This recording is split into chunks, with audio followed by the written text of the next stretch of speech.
ನಮಸ್ಕಾರ. ಈ ಜ್ಯೋತಿಷಕ್ಕೆ ಸಂಬಂಧಪಟ್ಟಂತೆ ಸಾವಿರಾರು ಜನ ಲಕ್ಷಾಂತರ ಜನ ಜ್ಯೋತಿಷ ಹೇಳ್ತಾ ಇರ್ತಾರೆ. ಬಟ್ ಅವ್ರು ಹೇಳಿದ್ದು ನಿಜಾನೇ ಆಗೋದಿಲ್ಲ.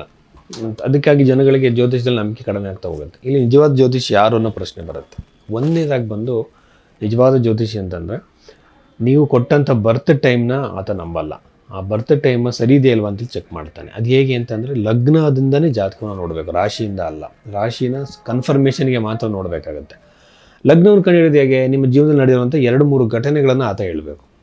ಯಾಕೆಂದರೆ ನಿಮ್ಮ ಭೂತದಲ್ಲಿ ನಡೆದಂಥ ಘಟನೆಗಳನ್ನ ಹೇಳಿದವನು ಭವಿಷ್ಯದಲ್ಲಿ ನಡೆಯೋ ಘಟನೆಗಳು ಹೇಳ್ತಾನೆ ಅಂತ ಕನ್ಫರ್ಮ್ ಆಗುತ್ತೆ. ಎರಡನೇದು ಬಂದು ನಿಮ್ಮ ಸೈಕಲಾಜಿಕಲಾಗಿ ನೀವು ಹಿಂಗೆ, ನೀವು ಒಳ್ಳೆಯವರು, ನೀವು ಹೃದಯ ಅಂಥದ್ದು, ನಿಮ್ಮ ಮನಸ್ಸು ಇಂಥದ್ದು ಅಂತ ಹೇಳೋ ಸೈಕಲಾಜಿಕಲ್ ಅಲ್ಲ.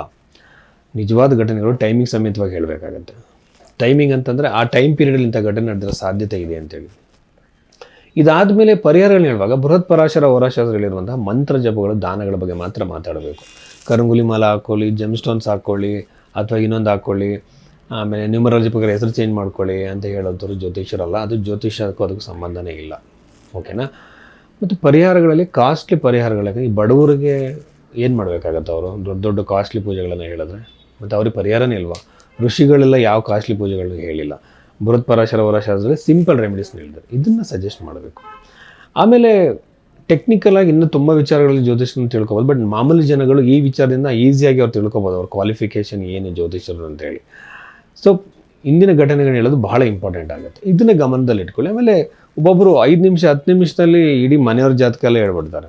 ಸೊ ಒಂದು ಜಾತಕ ನೋಡೋಕ್ಕೆ ಅದರಾಗಿರೋ ಟೈಮ್ ಹಿಡಿಯುತ್ತೆ. ಅದರದ್ದೇ ಆಗಿರುವಂಥ ಗೌರವ ಫೀಸ್ನು ಕೊಟ್ಟು ಕೇಳಬೇಕಾಗುತ್ತೆ. ಅದು ಕೂಡ ಇಂಪಾರ್ಟೆಂಟ್ ಆಗುತ್ತೆ ಇಲ್ಲಿ. ಇದನ್ನು ಗಮನದಲ್ಲಿ ಇಟ್ಕೊಳ್ಳಿ. ಈ ಡೀಟೇಲ್ಡ್ ಅನಾಲಿಸಿಸ್ ಮಾಡೋದಕ್ಕೋಸ್ಕರ ನೀವು ಭೈರವಿ ಆಸ್ಟ್ರೋನ ನೀವು ಸಂಪರ್ಕ ಮಾಡ್ಬೋದು. ಅಲ್ಲಿ ಜಾತಕಕ್ಕೆ ಅದರದ್ದೇ ಆಗಿರೋ ಟೈಮ್ ತೊಗೊಳ್ತೀವಿ ನಾವು. ಒಂದು ವೇಳೆ ಟೈಮ್ ಸರಿ ಇಲ್ಲ, ಗೊತ್ತಾಗಲಿಲ್ಲ ಅಂದಾಗ ಹಸ್ತ ಸಾಮುದ್ರಿಕೆಯಿಂದ ಹಲವಾರು ವಿಚಾರಗಳನ್ನು ಹೇಳ್ಬೋದು. ಸೊ ಅದನ್ನು ಗಮನದಲ್ಲಿ ಇಟ್ಕೊಳ್ಳಿ. ಹಸ್ತ ಸಾಮುದ್ರಿಕೆ ಅಂತಂದರೆ ಜಾತಕ ಇಲ್ಲದೇ ಇದ್ದಂಥವ್ರು ಹಸ್ತ ಸಾಮುದ್ರಿಕವನ್ನು ಇದು ಮಾಡ್ಬೋದು. ಮಿಥುನ ರಾಶಿಯವರಿಗೆ ಸಂಬಂಧಪಟ್ಟಂತೆ ಹೇಳೋದಾದರೆ ಬಹಳ ಮುಖ್ಯವಾಗಿ ನನಗೆ ಅನ್ನಿಸ್ತಿರೋದು ಶುಭಗ್ರಹವಾಗಿರುವಂತಹ, ಶುಭಗ್ರಹಗಳಲ್ಲೇ ಬಹಳ ಮುಖ್ಯವಾಗಿರುವಂಥ ಶುಭಗ್ರಹ ಗುರುಗ್ರಹ ರಾಶಿಯಲ್ಲಿರುವಂಥದ್ದು.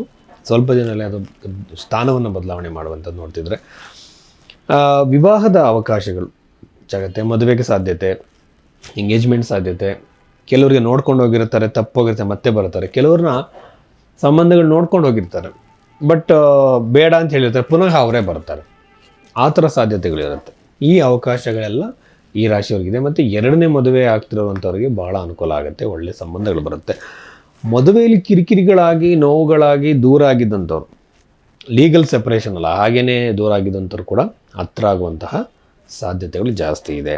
ಆಮೇಲೆ ಈ ಒಂದು ಮಿಥುನ ರಾಶಿಯಲ್ಲಿ ಇರುವಂತಹ ಗ್ರಹಗಳನ್ನು, ಅಷ್ಟಮದಲ್ಲಿರುವಂಥ ಗ್ರಹಗಳನ್ನು ನೋಡಿದ್ರೆ ಪ್ರಾಪರ್ಟಿ ರಿಲೇಟೆಡ್ ಆಗಿ, ವೆಹಿಕಲ್ಸ್ ರಿಲೇಟೆಡ್ ಆಗಿ, ಯಾವುದೋ ಒಂದು ಪ್ರಾಡಕ್ಟ್, ಈ ಮೊಬೈಲು, ಇನ್ನೊಂದು ಗ್ಯಾಡ್ಜೆಟ್, ಆ ರಿಲೇಟೆಡ್ ಡಿಸ್ಪ್ಯೂಟ್ಗಳು, ಕಿರಿಕಿರಿಗಳು ಸಾಲ್ವ್ ಆಗೋ ಸಾಧ್ಯತೆ ಇರುತ್ತೆ. ದಶಮ ಸ್ಥಾನದಲ್ಲಿರುವಂಥ ಶನಿ ಗ್ರಹವನ್ನು ನೋಡ್ತಿದ್ರೆ ಈ ಒಂದು ನೀವು ಯಾವುದೋ ಒಂದು ಟೆಂಪ್ರವರಿ ಜಾಬ್ನ ಮಾಡ್ತಿರ್ತೀರ, ಅದು ಪರ್ಮನೆಂಟ್ ಆಗ್ಬೋದು. ಅಲ್ಲಿ ನಿಮಗೆ ಸ್ಯಾಲ್ರಿ ಹೈಕ್ ಆಗ್ಬೋದು. ಅಂದರೆ ಒಂದು ಸ್ಟೆಬಿಲಿಟಿ ಬಂದ್ಬಿಡುತ್ತೆ. ಇದನ್ನು ಶಾಶ್ವತವಾಗಿರೋ ಕೆಲಸ ಅನ್ಸೋಕ್ಕೆ ಸ್ಟಾರ್ಟ್ ಆಗುತ್ತೆ ನಿಮಗೆ. ಆ ಥರ ಆಗೋ ಸಾಧ್ಯತೆ ನಿಮ್ಮ ಮಿಥುನ ರಾಶಿಯವರಿಗಿರುತ್ತೆ.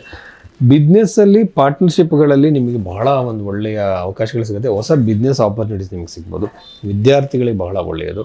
ದೂರ ಪ್ರಯಾಣ ಮತ್ತು ಶಾರ್ಟ್ ಜರ್ನಿಗಳು ಜಾಸ್ತಿಯಾಗಿ ನಿಮಗೆ ಅನವಶ್ಯಕ ಸಮಯ ವ್ಯರ್ಥ ಆಗುವಂತಹ ಸಾಧ್ಯತೆಗಳಿರುತ್ತೆ.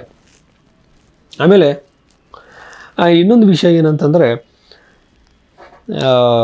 ಹೊಸ ವೃತ್ತಿಯಲ್ಲಿ ಎಸ್ಪೆಷಲಿ ಗೌರ್ಮೆಂಟ್ ಜಾಬಿಗೆ ಟ್ರೈ ಮಾಡ್ತಿರೋಂಥವ್ರಿಗೆ ಬಹಳ ಒಳ್ಳೆಯದು ಅಂತ ಹೇಳ್ಬೋದು. ಯಾಕಂದರೆ ಮಿಥುನ ರಾಶಿಗೆ ಬಹಳ ಒಳ್ಳೆಯ ಟೈಮೇ ನಡೀತಾ ಇದೆ. ಅಷ್ಟಮ ಭಾವದಲ್ಲಿ ಎಲ್ಲ ಗ್ರಹಗಳನ್ನು ನೋಡ್ತಾ ಇದ್ದರೆ ಅಷ್ಟಮ ಅನ್ನೋದು ಏನಿದೆ, ಸಡನ್ ರೈಸು ಸಡನ್ ಫಾಲ್ ಕೊಡುವಂಥದ್ದು. ಪಾಸಿಟಿವ್ ಗ್ರಹಗಳೇ ಇರುವಂಥದ್ದು. ಮತ್ತು ಕುಜಗ್ರಹ ಬಂದು ಎಕ್ಸಾಲ್ಟೆಡ್ ಅಂದರೆ ಉಚ್ಚ ಸ್ಥಾನದಲ್ಲಿರುವಂಥ, ನನ್ನ ಪ್ರಕಾರವಾಗಿ ಒಂದೊಂದು ಸಲ ಸಡನ್ ಗೇನ್ಸ್ನ ಅದು ಕೊಡುವಂಥ ಸಾಧ್ಯತೆ, ಲಾಭ ಕೊಡುವಂಥ ಸಾಧ್ಯತೆ, ಕೊಟ್ಟಿರೋ ಹಣ ಸಡನ್ನಾಗಿ ವಾಪಸ್ ಬರೋ ಸಾಧ್ಯತೆ ಇರುತ್ತೆ. ಮತ್ತು ಸಾಲ ಬಾಧೆ ಏನು, ಸಾಲದ ಸಮಸ್ಯೆ ಏನಿದೆ, ಇದರಿಂದಲೂ ಕೂಡ ನೀವು ಹೊರಗಡೆ ಬರುವಂತಹ ಎಷ್ಟೋ ಸಾಧ್ಯತೆಗಳು, ಅವಕಾಶಗಳು, ವಾತಾವರಣಗಳು ನಿಮಗೆ ಕ್ರಿಯೇಟ್ ಆಗುತ್ತೆ. ಆಮೇಲೆ ನವಭಾವನ ನಾನು ನೋಡ್ತಾ ಇದ್ದರೆ ತಂದೆಯ ಆರೋಗ್ಯದಲ್ಲಿ ಸಮಸ್ಯೆಗಳು ಕಾಣಿಸ್ಕೊಳ್ಬೋದು. ಬಟ್ ಅದನ್ನು ಹೊರತುಪಡಿಸಿ ಬೇರೆ ವಿಚಾರಗಳನ್ನು ನೋಡೋದಾದರೆ ಒಂದೊಂದು ಸಲ ನಿಮ್ಮ ಕುಟುಂಬ ಅಲ್ಲದೆ ಹೊರಗಡೆ ವ್ಯಕ್ತಿಗಳಿಂದ ನಿಮಗೆ ಧನ ಸಹಾಯ, ಬಿಸ್ನೆಸ್ಸಲ್ಲಿ ಒಂದು ಐಡಿಯಾ ಇದೆಲ್ಲ ಬರೋ ಸಾಧ್ಯತೆಗಳು ನಿಮಗೆ ಅತಿ ಹೆಚ್ಚಾಗಿದೆ ಅಂತ ಹೇಳ್ಬೋದು.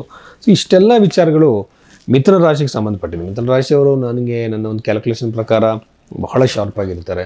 ಬಿಸ್ನೆಸ್ ಮೈಂಡೆಡ್ ಆಗಿರ್ತಾರೆ. ಮಿಥುನ ರಾಶಿಯವರು ಯೂಶ್ವಲ್ ಆಗಿ ಏನಂತಂದರೆ ಯಾವಾಗಲೂ ಕೂಡ ಕ್ರಿಯೇಟಿವ್ ಆಗಿ ಏನಾದರೂ ಯೋಚನೆ ಮಾಡ್ತಿರ್ತಾರೆ, ಎಸ್ಪೆಷಲಿ ಮನಿ ರಿಲೇಟೆಡ್ ಆಗಿ. ನಿಮ್ಮ ಜಾತಕದಲ್ಲಿ ಧನಯೋಗಗಳಿದೆಯಾ ಅಂತ ನೋಡ್ಕೊಳ್ಳಿ. ಪರಮಾತ್ಮ ಅಂಶ ಪ್ಲ್ಯಾನೆಟ್ಸ್ಗಳಂತ ಹೇಳ್ತಾರೆ, ಆ ಗ್ರಹಗಳದ್ದು ನಿಮ್ಮ ಮೇಲೆ ಜಾಸ್ತಿ ಪ್ರಭಾವ ಇದೆ ಅಂತಂದರೆ ನೀವು ಬಿಸ್ನೆಸ್ಸಿಗೆ ಹೋಗೋದೇ ಒಳ್ಳೆಯದು. ನೀವು ಯಾವ ಕಾರಣಕ್ಕೂ ಜಾಬ್ ಮಾಡೋಕ್ಕೆ ಹೋಗಬೇಡಿ. ಯಾರ್ದೋ ಮಾತಿಗೆ ನೀವು ಇದು ಮಾಡ್ಕೊಂಡು ಜಾಬ್ ಮಾಡೋದು ಬೇಡ. ಸೊ ಇಷ್ಟು ವಿಚಾರಗಳನ್ನು ಮಿಥುನ ರಾಶಿಯವರಿಗೆ.